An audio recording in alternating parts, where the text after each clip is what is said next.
Баршаңызға сәлем. Бұл видеода қазақтың ұлттық тағамдарының бірі наурыз көжені даярлаудың өз әдісімен бөлісетін боламын. Әр елдің салты басқа, иттері қара қасқа демекші, қазақ отбасының әрбірінің наурыз көжені дайындау өз тәсілі, өз рецепті бар. Сіз де өз рецептіңізді комментарийге жазып өтіңіз, ал әзірге менің даярлау әдісімді көріп шығыңыз. Бұл рецепттің айырмашылығы дақылдардың әр пісу уақытын ерекше санап салмаймыз, барлығын бірге пісіретін боламыз. Дақылдарды су мөп-мөлдір болғанша жақсылап жуып алыңыз.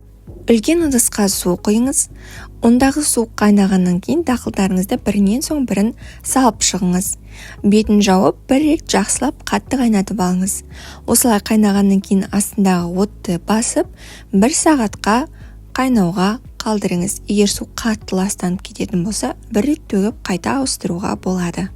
Тура 1 сағаттан кейін астындағы отты сөндіріп, ыдысыңызды алып, қалың төсеніштің ортасына қойып, жақсылап орап, 12 сағатқа дейін, түннен таңға дейін қалдырсаңыз болады. Осылай жақсылап жауып қойыңыз. Ал ертесі қазаныңызға ет салып қайнатыңыз. Сүрленген ет болса, қазы болса, тіпті жақсы, дәмі керемет шығатын болады.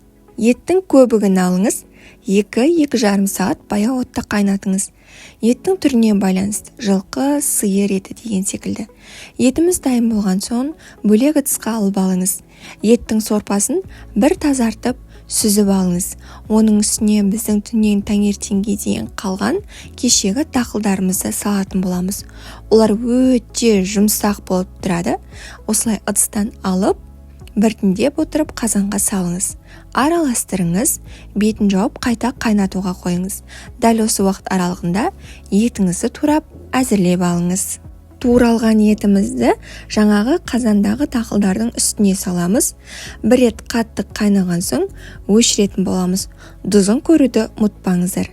Көріп тұрғандарыңыздай, бұл рецептпен наурыз көже жасаудың жолы оңай, уақытыңыз көп кетпейді, әр жарманы, дақылды бөлек-бөлек пісіріп отырудың қажеті жоқ.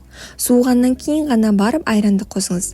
Ыстық күйінде айран қоссаңыз, сорпа іріп кететін болады. Міндетті түрде комментарий жазып лайк басып кетіңіздер.